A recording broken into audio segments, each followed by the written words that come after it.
நான் வந்து சமீபத்தில் என்னோடய ஸ்மார்ட் ஃபோனை மாற்றிட்டு ஒரு பட்டன் ஃபோன் வாங்கிடலாம் அப்படின்னு பிளான் பண்ணேன். நோக்கியா பழைய ஃபோன்லாம் இருக்கும்ல, அந்த மாதிரி ஒரு பட்டன் ஃபோன் வாங்கி நம்ம யூஸ் பண்ண ஆரம்பித்தா நல்லாயிருக்கும் அப்படின்னு எனக்கு தோணுச்சு. ஏன்னா நம்ம இந்த ஸ்க்ரீன் டைம் அப்படின்னு ஒரு விஷயம் இருக்குது. ஊருக்கெல்லாம் உபதேசம் பண்ணாலும் நம்ம ஸ்க்ரீன் டைமை நம்ம பார்க்கணும் இல்லையா? நம்ம ஸ்க்ரீன் டைமை பார்த்தா தான் இப்போ நமக்கு தெரியுது, என்னடா இது நாளில் பாதி நேரம் ஸ்க்ரீனுக்கு தான் நம்ம செலவழிச்சிக்கிட்டு இருக்கோம் அப்படின்னு. அப்படி என்னோடய ஸ்க்ரீன் டைம் வந்து ரொம்ப அதிகமாக இருக்குது. ஸோ இதை வந்து நம்ம கம்மி பண்ணணும் அப்படின்னு நான் நினச்சிட்டு இந்த ஃபோனை தூக்கி போட்டுட்டு நம்ம வந்து ஒரு நார்மல் ஃபோன் வாங்கிக்கலாம். பட்டன் ஃபோன், நோக்கியா அந்த மாதிரி பழைய காலத்து ஃபோன்லாம் இருக்கும்ல, அதில் வந்து இந்த ஃபேஸ்புக் இருக்காது, யூடியூப் இருக்காது, எதுவுமே இருக்காது. ஃபோன் பண்ணலாம், மெசேஜ் அனுப்பலாம். அதிகபட்சமாக ஏதாவது கேம் இருக்கும், பாம்பு கேம், சீட் ஆடுற கேம், அந்த மாதிரி ஏதாவது கேம் வச்சுருப்பாங்க. அந்த மாதிரி கேம் விளையாடுற ஒரு சின்ன ஃபோன் மட்டும் வாங்கிக்குவோம் அப்படின்னு பிளான் பண்ணேன். ஆனால் என்னால் முடியல. ஏன் அப்படின்னா, இன்றைக்கி என்னோடய லைஃப்பில் முக்கியமான பல விஷயங்களை வந்து நான் என் ஃபோன் வழியாக தான் பண்ணுறேன். முக்கியமாக பேங்கிங் ட்ரான்சாக்ஷன், டிஜிட்டல் ட்ரான்சாக்ஷன்ஸ் எல்லாமே ஃபோன் வழியாக தான் நடக்குது. நம்ம சரி, அப்போ அதை வந்து இந்த பட்டன் ஃபோனில் பண்ண முடியாது. சரி, அதை கூட நம்ம லேப்டாப்பில் பண்ணிக்கலாம் அப்படின்னு பார்த்தா, இன்றைக்கி இந்த மெசேஜிங், கம்யூனிகேஷன் எல்லாமே வாட்ஸ்அப் வழியாக தான் நடக்குது. ஸோ வாட்ஸ்அப் இல்லாமல் முடியாது. வாட்ஸ்அப்போடு இருக்கிற ஒரு பட்டன் ஃபோன் இருக்கா அப்படின்னு தேடி பார்த்தேன். அந்த மாதிரி ஒரு ஃபோனே இல்லை. ஸோ அதுவும் என்னால் விட்டு கொடுக்க முடியாது. இப்போ நான் வந்து இந்த பாட்காஸ்ட் பண்ணுறேன், அதை வந்து சோஷியல் மீடியாவில் ஷேர் பண்ணுறேன். இதுக்கு எனக்கு வந்து ஒரு ஃபெசிலிட்டி தேவைப்படுது, இதுக்கும் எனக்கு ஃபோன் தேவைப்படுது. இப்போ நான் வந்து என்ன ஆனாலும் ஸ்மார்ட் ஃபோனை கைவிடவே முடியாது அப்படிங்கிற மாதிரி ஒரு நிலமை இருக்குதுன்னு அப்போ தான் எனக்கு ஃபீல் ஆச்சு. அடப்பாவீங்களா, நான் வந்து ஒரு பட்டன் ஃபோன் நான் வாழ்க்கை யூஸே பண்ண முடியாதா அப்படிங்கிற மாதிரி எனக்கு தோணுச்சு. அப்போ தான் நம்ம வந்து எந்த அளவுக்கு இந்த ஃபோனை நம்பி வாழ்ந்துக்கிட்டு இருக்கோம். ஏன்னா நம்ம ஃபோன் நம்மளை நம்பி வாழல, ஃபோனை நம்பி தான் நம்ம வாழ்ந்துக்கிட்டு இருக்கோம் அப்படிங்கிற அந்த ஃபீல் வர ஆரம்பிச்சது. வெறும் ஃபோன் பற்றின விஷயம் மட்டும் இல்லை இது. இன்றைக்கி நாம் இது போல் பல விஷயங்களை கைவிட முடியாமல் அதுக்கு அடிமையாகி வாழ்ந்துக்கிட்டு இருக்கோம். அந்த விஷயத்தை பற்றி தான் இன்றைக்கி பேச போகிறோம். இதுக்கு வந்து ஒரு பேர் இருக்குது. என்ன பேர் அப்படின்னா லக்ஸுரி ட்ராப். இந்த லக்ஸுரி ட்ராப் இருக்குல்ல, இதுதான் இன்றைக்கான டாபிக். நான் உங்கள் மெட்ராஸ் மா கதிஷா. இது நீயே ஒலி பாட்காஸ்ட். தினமும் பல விஷயங்கள் பேசிக்கிட்டு இருக்கோம், விவாதிச்சுக்கிட்டு இருக்கோம், பல விருந்தினர்களை கூப்பிட்டு வச்சு ஃபன் பண்ணிக்கிட்டு இருக்கோம். இன்றைக்கி நாம் பேச போகிற டாபிக் லக்ஸுரி ட்ராப். இந்த லக்ஸுரி ட்ராப் அப்படிங்கிறது என்ன அப்படின்னா, இதை முத யார் உபயோகித்தாங்க அப்படின்னா, சேப்பியன்ஸ்னு ஒரு ஃபேமஸான புக் இருக்குது. யுவால் நோவா ஹராரி அப்படிங்கிற ஒரு எழுத்தாளர் எழுதின ஒரு முக்கியமான ஒரு புக்குன்னா அது யுவால் நோவா ஹராரி எழுதின இந்த சேப்பியன்ஸ் அப்படிங்கிற இந்த புக்கு. இந்த சேப்பியன்ஸ் புக்கு வந்து இது வரைக்கும் நீங்கள் படிக்கலைன்னா தயவுசெய்து வாங்கி படிங்க. ஒரு மாதிரி வரலாற்றை நம்ம வந்து இன்னும் பெட்டராக புரிஞ்சிக்க முடியும். அதாவது மனித குல வரலாறு இருக்குல்ல, அதை வந்து இன்னும் சிறப்பாக நம்மளால் புரிஞ்சிக்க முடியும். அதில் தான் இவர் முத இந்த லக்ஸுரி ட்ராப் அப்படிங்கிற இந்த விஷயத்தை பற்றி பேசுகிறாரு. லக்ஸுரி ட்ராப் அப்படிங்கிறது என்னென்னா, நான் முன்னாடி சொன்னேன் இல்லையா, நம்ம வந்து ஒரு ஸ்மார்ட் ஃபோன் அப்படிங்கிற இந்த ஒரு புது தொழில்நுட்பத்துக்கு பழக ஆரம்பிக்கிறோம். அது கொடுக்குற அந்த வசதிக்கு நம்ம பழகிறோம். அது ஒரு கட்டத்தில் அந்த ஸ்மார்ட் ஃபோன் இல்லாமல் நம்மளால் வாழவே முடியாது அப்படிங்கிற ஒரு சுழற்சியில் போய் மாட்டிக்கிறோம். ஒரு எலிப்புரி ட்ராப்பு. இன்றைக்கி நானே நினச்சாலும் என்னால் என் ஸ்மார்ட் ஃபோனை தூக்கி எறிஞ்சிட்டு ஒரு சாதா ஃபோனை வச்சுக்கிறதுக்கான வாய்ப்பே இல்லை அப்படிங்கிற ஒரு நிலமை வந்து உருவாகுது. ஆனால் நிறைய செலிப்ரிட்டிஸ் எல்லாம் பார்த்திங்கன்னு வச்சுங்களேன், சின்ன ஃபோன்லாம், குட்டி ஃபோன்லாம் வச்சுருப்பாங்க, இந்த பட்டன் ஃபோன்லாம் வச்சுருப்பாங்க. அப்போது இவ்வளோ பெரிய செலிப்ரிட்டி பாருங்கள், சாதாரண ஃபோன் வச்சுருக்காரு அப்படின்னெல்லாம் நிறைய பேர் ஆச்சரியமாக பார்த்து ரீல்ஸ் போடுவாங்க, வீடியோஸ் எல்லாம் இப்போ போடுறாங்க. ஆனால் உண்மையில் அவங்க வந்து அவங்களுடைய ஸ்மார்ட் ஃபோன் வேலைகள் எல்லாம் செய்கிறதுக்கு 2 ஆள் வச்சுருப்பாங்க. அவங்க வந்து வாட்ஸ்அப்பை மெயின்டைன் பண்ணுறது, டிஜிட்டல் ட்ரான்சாக்ஷன்ஸ் பார்த்துக்கிறது, சோஷியல் மீடியா மேனேஜ்மெண்ட்டு அப்படின்னு அதுக்குன்னு ஆட்கள் வச்சுருப்பாங்க. ஸோ அவங்களுக்கு வந்து இந்த தேவைகள் இருக்காது. பட் நம்ம அப்படி கிடையாதே. நமக்கு எல்லாமே நமக்கு நாமே திட்டம் தானே. ஸோ அப்படி இருக்கும்போது இது ஒரு கொடூரமான ட்ராப்பு. இதை தான் ஒரு யுவல் நோவா ஹராரி வந்து லக்ஸுரி ட்ராப் அப்படின்றாரு. இந்த லக்ஸுரி ட்ராப்புக்கு ஒரு உதாரணம் அவர் சொல்கிறாரு. எது தெரியுங்களா? நம்பவே முடியாது. அது எதுன்னா விவசாயம். நம்ம வந்து விவசாயம் ஏன் பண்ண ஆரம்பித்தோம்? நம்ம வந்து வேட்டை சமூகமாக இருந்தோம். அங்கங்கே மூவாயி வேட்டையில் ஈடுபடுவோம். நிறைய மிருகங்களை கொல்ல ஆரம்பிப்போம். அதுக்கப்புறம் அதை பகிர்ந்து சாப்பிடுவோம் அப்படின்னு இருந்துச்சு. ஆனால் அதுக்கப்புறம் ஏதோ ஒரு கட்டத்தில் இந்த வேட்டை அப்படிங்கிறதுல இருக்கக்கூடிய ரிஸ்க் இருக்குல்ல, அதுலேருந்து அவனுக்கு ஒரு கம்ஃபர்ட் தேவைப்படுது மனிதனுக்கு. ஸோ அவன் என்ன பண்ணுறான்? அந்த வேட்டையை டொமஸ்டிகேட் பண்ண ட்ரை பண்ணுறான். ஒரே இடத்துல தங்கி அங்கேயே தனக்கு வேண்டிய பயிர்களை விளைவிச்சுக்க ட்ரை பண்ணுறான். ஒரு கம்ஃபர்ட்டுக்காக, ஒரு சேஃப்டிக்காக ஒரு விஷயம் பண்ண ஆரம்பிக்கிறான். கூடவே வேட்டையும் பண்ணுறான். ஆனால் கொஞ்சம் கொஞ்சமாக வேட்டையிலேருந்து அவன் வெளியேறி முழுமையாக விவசாயத்திலே இறங்க ஆரம்பிக்கிறான். இப்போ இன்றைக்கி நம்ம 10,000 வருஷம் கழித்து இன்றைக்கி யோசித்து பார்த்தா விவசாயம் இல்லாமல் நம்மளால் வாழவே முடியாது. விவசாயம் இல்லாமல் எல்லோரும் இப்போ போய் வேட்டைக்கு போங்க அப்படின்னா நம்ம யாரும் போக மாட்டோம். ஸோ இந்த விஷயந்தான் லக்ஸரி ட்ராப்புக்கு ஒரு உதாரணமாக சொல்கிறாரு. எப்படின்னா, லைக் நம்ம வந்து முதல்ல ஒரு கம்ஃபர்ட்டுக்கான ஒரு டிசையர் நமக்கு வருது, நமக்கு ஒரு விருப்பம் வருது. நம்ம வந்து கம்ஃபர்ட்டாக இருக்கணும் அப்படின்னு நினச்சி ஒரு விஷயத்தில் ஈடுபட ஆரம்பிக்கிறோம். அதுக்கப்புறம் அது நம்மளுடைய அத்தியாவசியமாக மாறுது.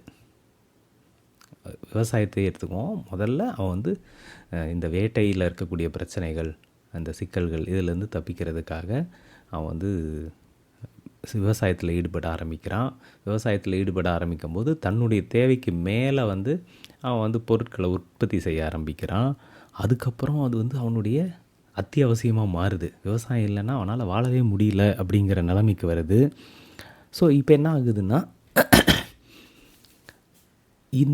இதை பேஸ் பண்ணி, இந்த விவசாயத்தை பேஸ் பண்ணி அவனுடைய சமூகமே மாற்றம் அடையுது.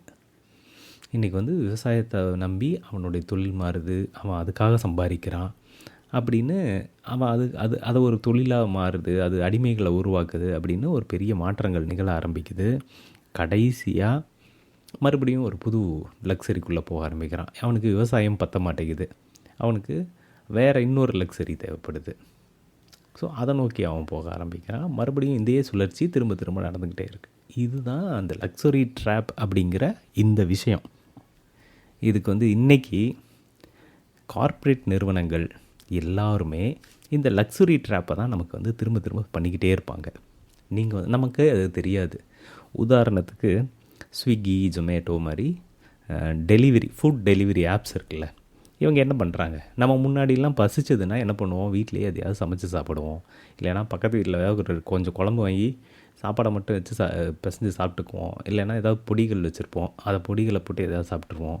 இல்லைன்னா கொஞ்சம் நடந்து போய் ரோட்டில் இருக்கிற கடையிலையோ இல்லை பக்கத்தில் இருக்கிற ஹோட்டல்லையோ சாப்பிட்றோம். இந்த முறை வந்து இதில் ஒரு சின்ன அசௌகரியம் இருக்குது. நீங்கள் வந்து வீட்டில் சமைக்க முடியாத நேரத்தில் வெளியே போகணும், போய் வாங்கிட்டு வரணும் அப்படிங்கிற அந்த டைம் உங்களுக்கு தேவைப்படுது, அலைச்சல் இருக்குது இப்படின்னு சின்ன சின்ன அசௌகரியங்கள் இருக்குல்ல, இதை போக்குறதுக்காக உருவானது தான் ஸ்விக்கியும் ஜொமேட்டோவும்.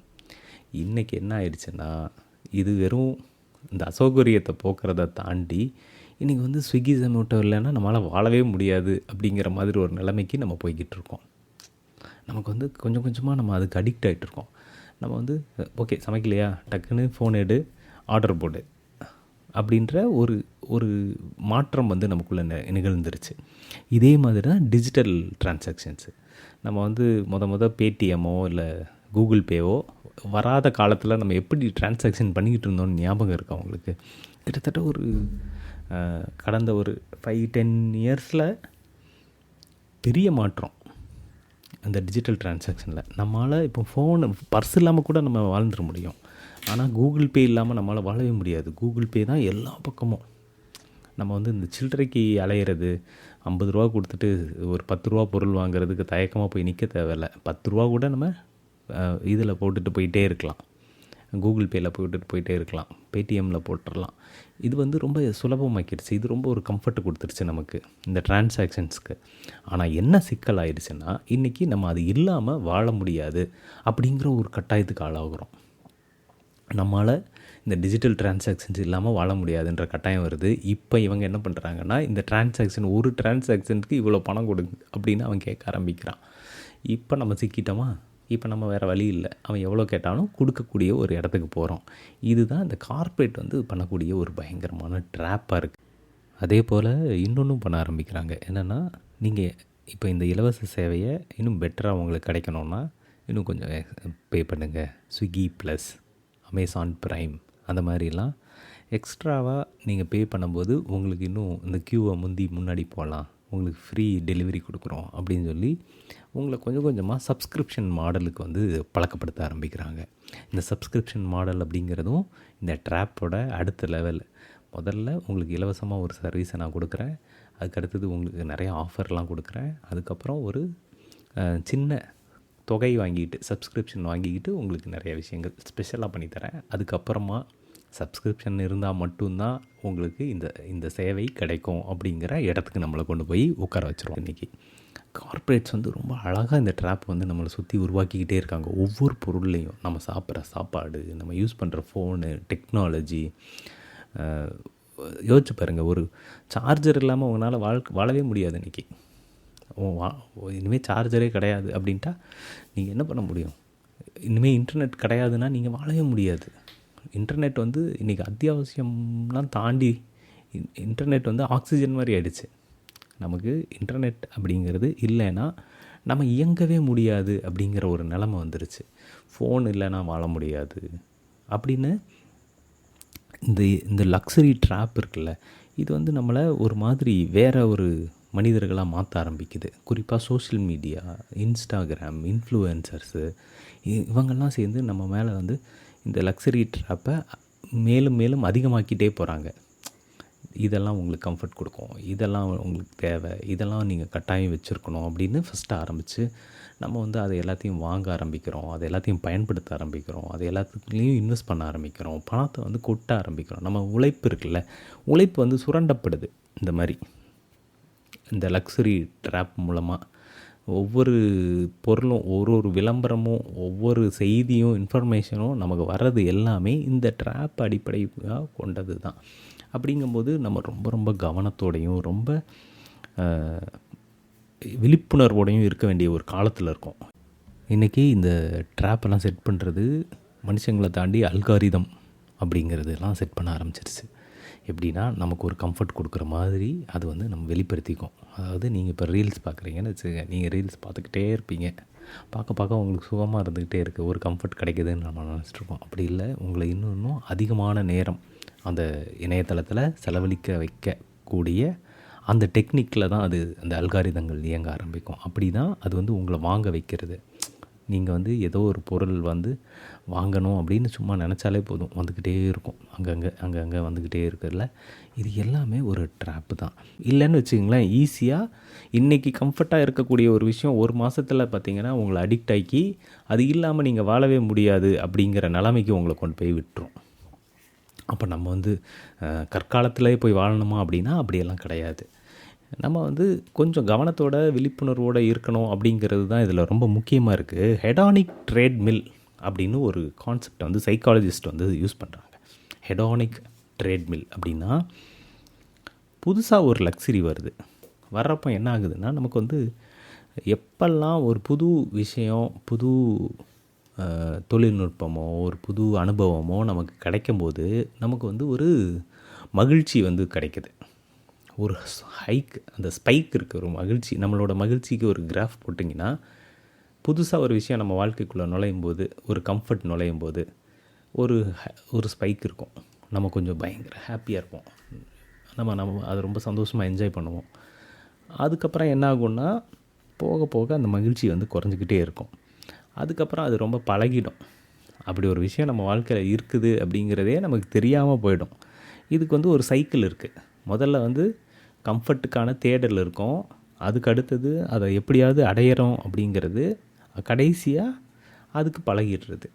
இது ஒரு சுழற்சி. இதை தான் வந்து ஹெடானிக் ட்ரெட்மில் அப்படிங்கிறாங்க. ஹெடானிக் ட்ரெட்மில் அப்படிங்கிறது என்னென்னா, இந்த ட்ரெட்மில் ஓடிக்கிட்டே இருக்கும், நீங்கள் அங்கேயே தான் நின்றுட்டு இருப்பீங்க. ஆனால் நீங்கள் ஏதோ புதுசு புதுசாக தேடி தேடி போய்கிட்டே இருக்கிற மாதிரி ஒரு ஃபீல் வந்து நமக்கு கிடச்சிட்டே இருக்குமாமா. இந்த மாதிரியான ஒரு சிக்கல் தான் இந்த லக்ஸுரி ட்ராப்பில் நடக்குது. அப்போ இதுலேருந்து எப்படி, இதனால் என்ன பாதிப்பு நமக்கு வரும் அப்படின்னா, இந்த லக்ஸுரி ட்ராப் வந்து நமக்கு தொடர்ச்சியாக விளம்பரங்கள் வழியாக நம்ம மண்டையில் திணிக்கப்பட்டுக்கிட்டே இருக்குது. விளம்பரங்கள் தான் இதோட ஒரு முக்கியமான இது. நீங்கள் வந்து இதெல்லாம் பண்ணியே ஆகணும், இதெல்லாம் வாங்கியே ஆகணும், அப்போ தான் ஒல்லியாக இருப்பீங்க, குண்டாக இருக்கிறவங்க நீங்கள் ஒல்லியாக மாறுவீங்க, நீங்கள் பார்க்க வெள்ளையாக இருப்பீங்க, அழகாக இருப்பீங்க அப்படின்னு ஒரு ஒரு கம்ஃபர்ட்டை வந்து நம்ம மண்டைக்குள்ளே திணிச்சிக்கிட்டே இருப்பாங்க. இந்த பெட்டில் படுத்தால் தான் உங்களுக்கு தூக்கம் வரும், இந்த காரில் போனீங்கன்னா தான் உங்களுக்கு நல்லாயிருக்கும், இந்த பைக்கை வாங்குங்க, இதை வாங்குங்க, அதை வாங்குங்கன்னு கன்சியூமரிசம் இருக்குல்ல, அது வந்து ரொம்ப மோசமாக இன்றைக்கி மாறிக்கிட்டு இருக்கு. நம்ம தலையில் எதையாவது எப்படியாவது கட்டிடணும், நம்மக்கிட்ட இருக்கிற காசை எப்படியாவது பிடுங்கிடணும் அப்படிங்கிற அந்த வெறியோட இந்த உலகம் வந்து செயல்பட்டுக்கிட்டு இருக்கு. இது வந்து இந்த லக்ஸுரி ட்ராப்பில் இதுதான் தொடர்ச்சியாக நமக்கு நடக்கக்கூடிய பாதிப்பாக இருக்குது. என்னென்னா, நம்ம கண்ணா பின்னான்னு பொருட்களை வாங்கி குவிக்கக்கூடிய கன்சியூமராக மாறிக்கிட்டு இருக்கோம். அப்புறம் இந்த பொருட்களுக்கு எந்த மதிப்பும் இல்லாமல் போக ஆரம்பிக்குது. நம்ம வாங்கி வாங்கி வச்சுக்கிட்டே இருக்கோம், ஆனால் அதுக்கு ஒரு மதிப்பும் இருக்கிறதில்ல. அதுக்கப்புறம் நம்ம ரொம்ப நம்முடைய சம்பாத்தியத்திற்கும் அதிகமாக செலவழிக்கக்கூடியவர்களாக மாற ஆரம்பிக்கிறோம். நிறைய கடன்கள் வாங்க ஆரம்பிக்கிறோம். இதெல்லாம் இல்லாமையே நம்ம ரொம்ப ஹாப்பியாக வாழ்ந்துருந்த காலத்தையே மறந்துட்டோம். இதெல்லாம் ரொம்ப கட்டாயம் வேணும் வேணும் வேணும் அப்படின்னு நினச்சி அதுக்குள்ளே போய் சிக்க ஆரம்பிக்கிறோம். ஸோ இது ஒரு முக்கியமான பிரச்சனை. இதை வந்து நம்ம ரொம்ப சரி பண்ணிக்க ஆரம்பிக்கணும். அது நம்முடைய மனநிலைக்கு ரொம்ப நல்லது. என்னென்னா, நம்ம இந்த பொருட்கள் வழியாக, இந்த அனுபவங்களின் வழியாக தான் மகிழ்ச்சி அடைய முடியும் அப்படின்னு ஒரு பொய்யான மனநிலையை நமக்குள்ளே உருவாக்கிக்கிட்டே இருக்காங்க. இதிலிருந்து நம்ம வெளியேறணும் அப்படின்னா நம்ம ரொம்ப மைண்ட்ஃபுல்லாக இருக்க வேண்டிய ஒரு காலகட்டத்தில் இருக்கோம். நீங்கள் எவ்வளோக்கு எவ்வளோ நீங்கள் கன்சியூம் பண்ணக்கூடிய பொருட்கள் மேலே, நீங்கள் வாங்கக்கூடிய விஷயங்கள் மேலே, நீங்கள் எந்த அனுபவத்தை சீக் பண்ணுறீங்க அப்படிங்கிறது மேலே ரொம்ப மைண்ட்ஃபுல்லாக இருக்க வேண்டிய ஒரு கட்டாயம் இருக்குது. அதுக்கு அடுத்தது எது பண்ணினாலும் அதை கிராட்டிடியூட்டோட பொறுமையாக ரசித்து பண்ண ஆரம்பிக்கணும். நம்ம வந்து இன்றைக்கி இந்த லக்ஸுரி ட்ராப்பில் அதுதான் நடக்கும். நம்ம இந்த கம்ஃபர்ட்டை ரொம்ப கிராட்டிடியூடாக ரொம்ப சந்தோஷமாக ரசித்து பண்ணுறோமா அப்படின்னா இல்லை. நம்ம வந்து ஸ்விக்கியில் எதையாவது ஆர்டர் பண்ணி திங்கிறது அப்படிங்கிறத ஒரு ஒரு ரொட்டீனாக மாற்றிட்டோம். அது வந்து ஒரு ஒரு ஒரு ஃபன் ஆக்டிவிட்டியாக இருக்கிறது இல்லை. முன்னாடி ஆனால் அது ஒரு ஃபன் ஆக்டிவிட்டியாக இருந்திருக்கும். ஆனால் இன்றைக்கி அது ரொம்ப சாதாரண ஒரு விஷயமாக மாறுது. அடுத்தது இந்த மாதிரி நிறைய கம்ஃபர்ட்டுக்கு எக்ஸ்போஸ் ஆகிறத லிமிட் பண்ணிக்க சொல்கிறாங்க. புதுசு புதுசாக கம்ஃபர்ட்டை தேடி தேடி தேடி தேடி போய் நம்மளை வந்து இன்னும் அதிகமான கடனாளி ஆக்கிறதோ இல்லை அதிகமாக செலவழிக்கக்கூடியவராக மாறுறதோ இல்லாமல் லிமிட் பண்ணிக்கங்க அப்படிங்கிறாங்க. இறுதியாக ஒன்று என்னென்னா, மினிமலிசம் ப்ராக்டிஸ் பண்ண ஆரம்பிங்க. மினிமலிசம் இந்த லக்ஸுரி ட்ராப்லேருந்து உங்களை விடுவிக்கும். நிறைய பொருட்கள் வாங்கிறது, நிறைய கன்சியூம் பண்ணுறது, நிறைய விஷயங்கள் மூலமாக ஹாப்பினஸை தேடுறது, இந்த பொருட்கள் வழியாக ஹாப்பினஸை தேடுறது அப்படின்னு இல்லாமல் உண்மையாகவே உள்ளார்ந்த மகிழ்ச்சியை தேட ஆரம்பிக்கும்போது இந்த லக்ஸரி ட்ராப்லேருந்து நம்ம வெளியேற முடியும். ஸோ இதுதான் இன்றைக்கி நான் உங்களோட பேசணும்னு நினச்ச ஒரு டாபிக்.